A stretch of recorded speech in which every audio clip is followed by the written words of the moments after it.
Wow, Kuya Charles! Dinis ah. Ayun, dumi kasi nito eh. Ayun nga pala Kuya Charles, meron kasi akong pupuntahan mamaya. Baka pwedeng makahiram naman saglit ng motor mo.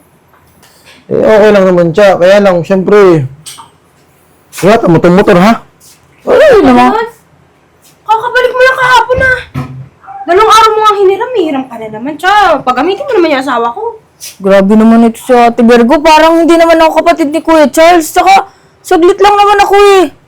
Ay, teka lang. Kita mo, pagkakabalik mo, ang gagawin ng asawa ko, hugasan, lilinisin, pupunasan. Tapos gagamitin mo na naman. Tapos pupunasan na naman ng asawa ko. Hindi na makagamit yung asawa ko ng motor niya. Kakahiram mo, saan ka na pupunta? Oo nga, pala, siya, saan ka ba pupunta? Ba't meron mo naman yung motor? Pinampoporma mo lang to. Hindi ah. Kuya, kasi may lakad na ako. Diyan lang naman ako sa may labasan. Ay, di lakadin mo, labasan lang pala eh. Hindi na. Kailangan magmotor. Okay lang, sige, ilabasan lang naman pala eh. Okay lang, sige. Basta ingatan mo lang itong motor ha. Oo naman Kuya, ano ka ba naman? Parang first time ko naman magmamaneho eh. Maingat naman ako eh. Maingat. Labasan lang, papahiram mo pa ng motor. Tinan mo na, napakadami. Pumayag na nga si Kuya. Kuya, kunin ko na yung susi mo ah. Oh, Napakabait mo talaga Kuya. Hindi tulad ng iba dyan. Napakadamo. Talagang mahirap talaga manghiram sa iba. Buti na lang talaga kapatid kita Kuya. Sige. So, sige. Hindi na lang talaga kapatid ka ng kuya mo. Kuya nga. Napahiram tuloy ako. basta ingatan mo ito siya ha. Oo Kuya. Lalabas ko na lang ha. Sige. Yun. Aray ko. Thank you Kuya. Sige. Tab. Love! Lab. Eh, paano yan, ha? Oh, ngayon, wala tayong maluluto. Paano bibili sa palengke? Pinahiram mo na naman yung motor mo. Sige. Mula na bumili ka ng motor, yung kapatid mo nakikinabang. Tab naman, ito naman. Pabigyan mo na may lalakarin naman eh. Oh, bakit? Paano yun sa atin? Paano yung mga importante natin kailangan bilhin? Hindi natin mabili kasi wala tayong motor. May lalakarin ka Bakit na. pa binili yung motor na yun para pala sa kapatid mo? Dapat binigay mo na lang. Ay, magalit. Kaya mat ka. Magalit, lab. Sige na, gagawa ko na lang paraan. Sige na. Ang gagawin mo, pero maglalakad ka ngayon. Ikaw Ay, naku. Exercise, nagpapapayat ako. Sige na, huwag na magalit. Magalit lang. Ay, Sige na, maligo ko na. Susunod ako. ay, pero magluluto nga ako Ako eh. na magluluto para sa'yo. Sige na, sige na. Ano gusto mo? Ha? Kunin mo yung motor mo. Sino mo? Ako na bahala. Wala nga. Ate Virgo. Isa pa. Si Kuya Charles. Bakit? Kasi ulit ako ng motor. Ang hiram ng motor. Kita mo namang mag-aatid ng estudyante yung asawa ko. Hihiramin mo na naman agad. Yung ko na naman Aga-aga mo, Cha. Ang aga-aga mo. Yung ko na naman, nakikipal ko na naman. Pag si Kuya, pinapahiram ako. Hoy, yung motor na yan, sa aming mag-asawa yan.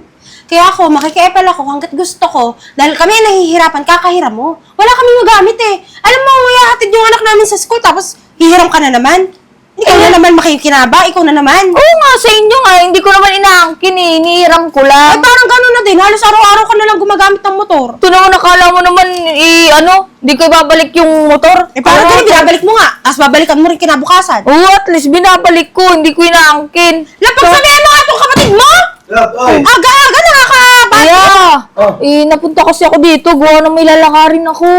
Pwedeng makahiram mo na saglit ng motor. Ibabalik ko din naman eh. Eh, saan ka ba pupunta? Doon, may pupunta ko lang yung sa bayaran ng sa PLDT. Bigyan mo pamasahe. Magpapa mo sa iPad, sayang ang pera. Pwede namang motor na lang. Eh, Cha, maghahatid kasi ako ng anak namin eh. Hindi, antayin kita kuya makabalik eh. Wala namang problema sa akin magantay. Ang importante, kailangan ko yung motor. Okay siya, sige eh. Nabinalik mo naman, takarwash mo naman eh. Kaya mo na, Lab, papayaran ko na lang yung motor. Sabi si. Santay ka lang yung anak natin ha. Sumabay ka na sa amin palabas ha. Ay, mabuti pa kuya. Para at least hindi na ako magantay dito. Baka mamaya natin ako dito ni ate. Gusto mo pala magmotor, di ka bumili na sa'yo. Pahiya ka, Papahiya ako? Ay. Papahiya ka rin. Lalo ka na. Ikaw nga napapaya sa sarili mo eh. Hindi ka kasi marunong mahiya. Hindi ko kasalanan kung mas pinapaboran ako ni Kuya kaysa sa'yo. Hindi naman kasi si Kuya katulad mo na madamot. At si Kuya mabait, hindi madamot. Ikaw madamot. Wala kang pera eh. Wala kang pambili. Okay lang, at least pinapera mo ko ni Kuya. Walang pambili. Lubi. Wawa ka naman. Pinera Oo, mo. nga ako. Kuya, tara na! At least may sarili. Yung asawa mo dito, madamot. Madamot talaga. Asawa ka ng madamot. Madamot talaga. Kaya tayo nalakit sa labas ako sa iyo ko dito. Madamot. Tikon! Damot. Manghihirap. Dahil yung motor ko. Kasi pera! Pe! Uy! Sige na! Tay! Ang ganda ng motor mo ah! Siyempre, Bago? bagong-bago yan. Magkano naman to? Naku, mura lang. Kinash ko na nga eh. Taray, sana all madaming pera. Siyempre, ako pa ba? Alam mo, dahil bago naman yung motor ko, rides tayo. Sige, punta tayong Tagaytay.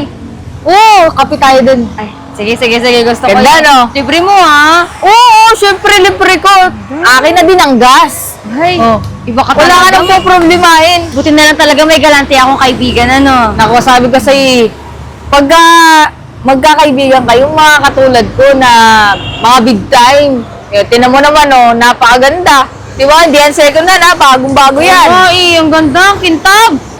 Ay, paano pala yan? Mag-rides tayo, wala tayong helmet. Oh. Walang problema. Daanan na lang natin sa bahay. O sige, tara na. Tara! Magbibis ka pa ba? Hindi na, ito na. Para diretso na, di ba? Hindi ka ba napapagod sa trabaho mo? Basta gala, gawa ko dyan. Kuya! Kuya! I'm home! Kuya! Pasensya ka na, ginabi na ako eh. Saglit ka lang. Na-traffic kasi ako kuya eh. Pasensya ka na. Medyo ano kasi. Gagalit yung asawa ko kasi ginabi ka na eh. Ano to? Lagti naman may gasgas oh! Ha? Ayan oh! Laki ng gasgas oh!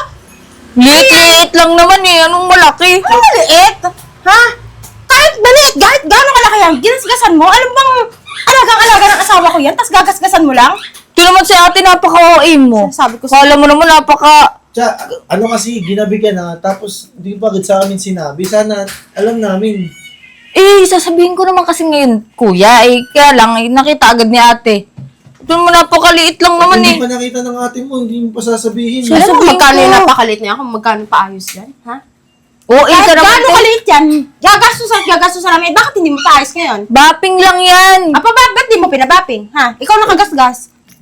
Kuya, hindi ko naman kasi alam na merong, doon kasi sa kanto may nakasabit na na wire, nasabitan yung Sabi ko sa'yo ha, yan ang sinasabi ko sa'yo. Sobra na yung kapatid mo. Kapal na mukha manghiram, tapos hindi pa marunong mag-ingat. Oh? Kaya At least kung talaga, nagbabalik di bali ako. magdamot. Basta, marunong mahiya yun ang hihiram. Hindi marunong mahiya yan eh. Eh, paano? Ang nakakaya yung di nagbabalik ng motor, binalik ko naman eh. Ganito na lang, edi bayaran mo na lang yan. Ikaw na lang pabaping yan. Ang binalik mo naman. Ano oras mo hiniram? Babalik mo gabi na? Ano to, parkingan lang ng motor namin? Sinabi ko nga kay kuya, traffic eh. Tsaka kuya, ikaw na lang magpaayos niyan eh. Ikaw naman yung may pera eh. Alam mo naman wala akong pera, kaya nga nanghiram lang ako sa inong motor eh. Kuya naman, Ginagawa lang tayong taga, nitong motor, paano siya may-ari? Dito lang niya pinapark eh. Tsaka, di ka na makakahiram. Pagka hindi mo pinabaping yan, magagalit sa aking asawa ko. Baka naman kami mag-away dito. Abunuhan mo muna kuya, babalik ko na lang sa'yo, babayaran na lang kita. Wow. Lakas mo talaga. Damot mo lang talaga. Madamot talaga ako sa'yo. Tama kuya, asawa mo napaka late lang naman eh. Tsaka, may So, kaya gasgasan ko na maliit. dahilan naman kasi yung asawa ko. Dapat nga, ay ka na lang sorry kasi inaaway mo yung asawa ko eh. Ay, sorry kuya. Pero dyan sa asawa mo, di ako magsusorry, napakadamot Saan mo. na para fair? Gasgasan ko kaya mukha nito. Kung kaya mo. Kuya, anong ba yung asawa mo? Ga-asawa ka na lang, madamot pa.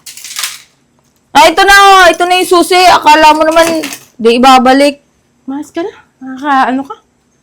Akala mo, Lumayas-layas ka na. Dahil pa sinasabi ko na nakasigas ko pang ano dyan.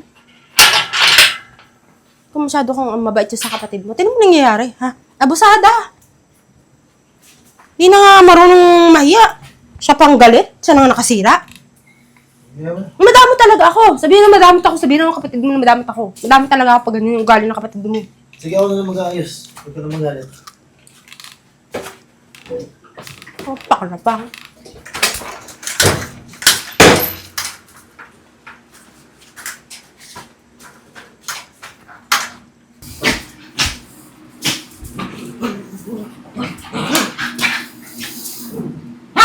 Kuya! Eh, kuya, kanina pa kita inaantay eh. Ang ginagawa mo dito? Anong oras pa lang ah? Eh, kuya, Guys! Tumigil na kayo! may pupuntahan kasi ako. Ihiramin ko muna yung motor mo. Eh, Tia, di ba nagasgasan mo yung motor? Galit nga yung ate mo eh. Hindi ka na kami mag-away dahil sa'yo eh. Di mo naman binayaran. Si kuya naman, parang gasgas lang naman yun. Tsaka sabi ko naman, di ba, babayaran ko. Eh, kaya lang, wala pa kasi akong sahod. Kaya hindi ko pa muna mababayaran sa'yo. Pero Naku, Tia, hindi kita mapapahiram ng motor. Baka mag-away talaga kaming mag-asawa sa ginagawa mo. kuya, saglit lang naman yun. Tsaka, magdodoble ingat naman ako. Yun na nga ang problema, Tia. Hindi mo naman iniingatan eh. Aray ko. Eh, sige na kuya. Kailangan ko kasing asikasuhin yung yung problema ko dun sa sa apartment na inuupahan ko. Sige na kuya. Habang tulog pa si Ate Berko. Eh, mamaya pag nagising yun, magkagalit na naman sa akin. Eh, ikaw lang naman yung nakakaunawa sa akin eh. Siyempre, nahihirapan naman akong mag-commute. Mahal-mahal lang ginagastos. Sige na, Tia. Siguraduhin mo lang bago magising yung ate mo ha. Nakabalik ka na. Oo kuya, saglit lang ako. Siya sige yung susi oh. Sige kuya, salamat ha. Ingatan ko yun, promise ha. Bilisan mo. Oo. Mamaya madamay na naman ako dyan sa kalokohan mo. Ikaw nang bahala kay Ate Berko. Sige Yung na, motor, kuya. ingatan mo ha. Oo kuya. Thank you kuya.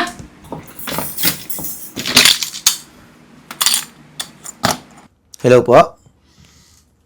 Po? Ha? Sige po. Sige po, pupunta na po ako. Saan ka pupunta? Love, sorry. Yung motor kasi. Pinahiram ko kay Tia. Nakaksidente si Tia. Ano? Kailangan ko daw pumunta sa ospital. Eh, kamusta yung motor? Love naman, yung motor pa yung inisip mo eh, yung kapatid ko. Nasa ospital. Sabi ko sa'yo, huwag mong pairamin yung kapatid mo. Tinan mo, ngayon, anong nangyari? Di na aksidente, yung motor natin nasira na. Ay, nako. Love, samahan mo ako sa ospital. Tara! Ba't ka na dito?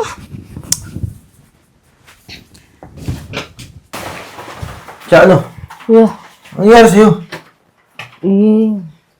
bilis kasi ng takbo ng isang sasakyan. Nanisi ka pa. Panigurado ikaw yun. Ako? Yung sasakyan, umubertek sa akin, sumingit. Di natumba ako. Di ka marunong mag-ingat. Alam mo, hinihira mo lang yung motor. Nasaan yung motor? Nandun ko sa pinag-aksidentehan. Puntahan nyo na lang. Nabali kasi yung kamay ko, hindi ko mahawakan yung motor. Ano yung motor? Ano nangyari sa motor? Tingnan mo na lang dun, kuya. Kasi nawalan ako ng malay kanina eh. So, paano yun? Kunti lang naman yung gas-gas nun, kuya. Sigurado ka ha? Konting gas-gas, ganyan yung itsura mo? Ha? Ay, buti nga lang yung gas-gas lang yung problema eh. Ay, pag-asikaso nun. Ha?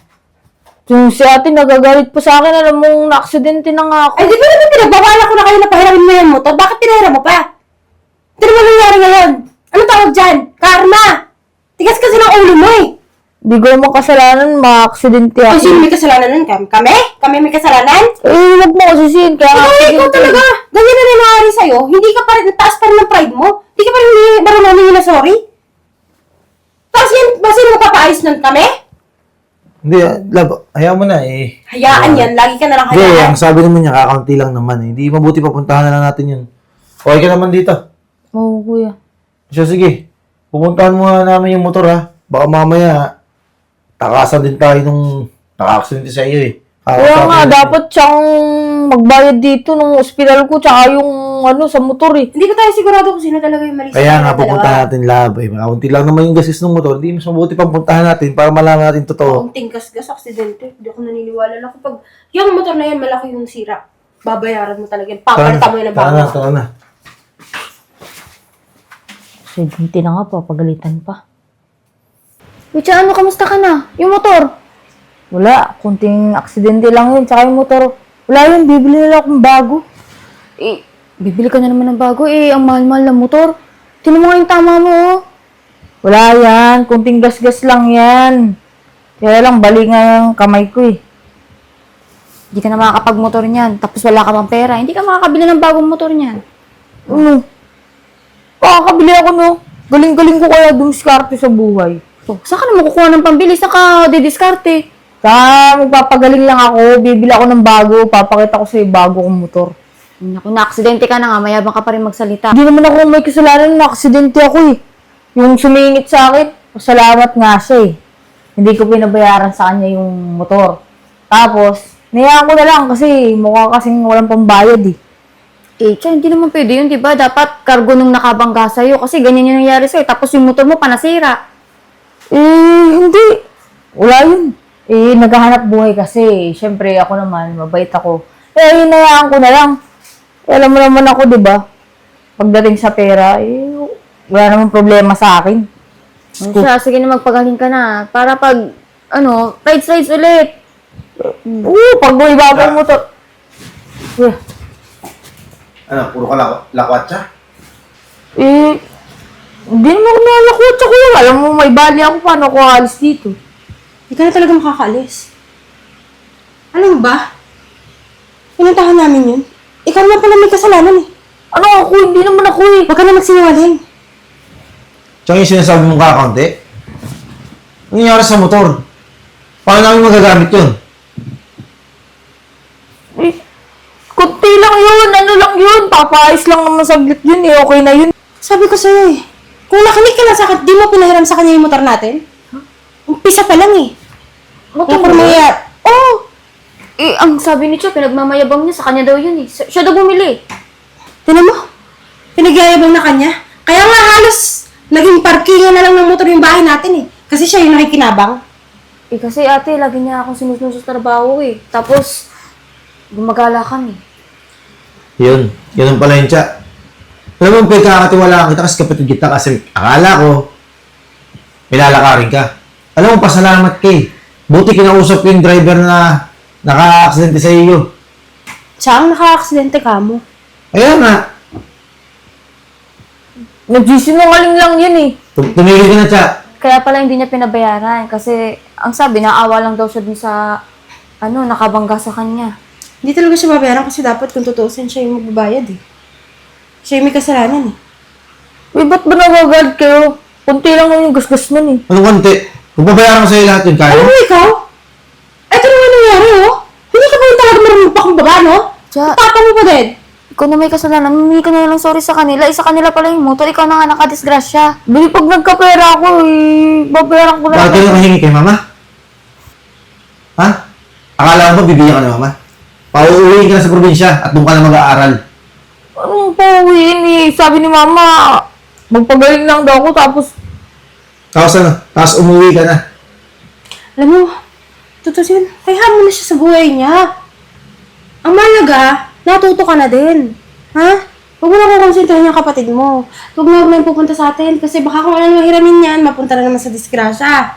Di ba makakahiramin yan? Sa probinsya na yan. Sige na, Tsa. Makinig ka na lang sa kapatid mo. Saka, hindi ko na rin kayang patirahin ka dito eh. Yun naman, bakit naman papalisin mo ko? Alam mo naman yung sitwasyon ko. Eh, ayoko din magalit yung kuya mo sa akin, yung mama mo. Baka sabihin, kinukonsente kita. Tama yan. Kuya, doon na lang ako sa inyo. Hindi mo talaga? Gusto mo? Sige! Araw-araw tayo magbabangayan. Pagtitingin mo, magiging mapayapa yung buhay mo doon. Nandun ako. Hindi ako papayag. Hindi naman ako sa inyo nakikusap eh. Kay So, kuya. ano yung sabi mo? Ha? Imbis na mag-sorry ka na sa ate mo, ganyan ka pa sumagot.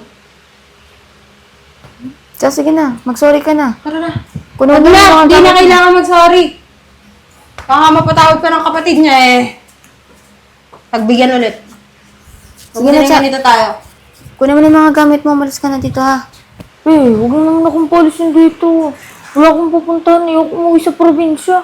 Siya, sige na, umalis ka na. Yabang-yabang mo magkwento, sabihin mo sa yung motor, tapos hindi pala. Sa kapatid mo pala, kung makapagmayabang ka pa sa mga kaibigan natin. Akala ko pa naman, ikaw bumili nun. Sige na, umalis ka na. Baka mamaya madamay pa ako dyan. Pagalit na pa ako ng magulang ko. Di naman. Hindi, huwag mo sabihin sa magulang mo. Ay, so turuan pa ako magsinungaling yan. Ha? Ako naman tumalalagot sa magulang ko. Tsaka wala nang magagawa sa'yo. Talagang yung yabang mo. Sige na. Kung kaya mo naman sarili mo, di ba? Maghanap para matutuluyan mo dito sa bahay namin. Sige na. Huwag mo na ako palisin. Kahit anong pakiusap mo, hindi na. Sige na, umalis ka na, Tsa. Suro na. Umalis ka na!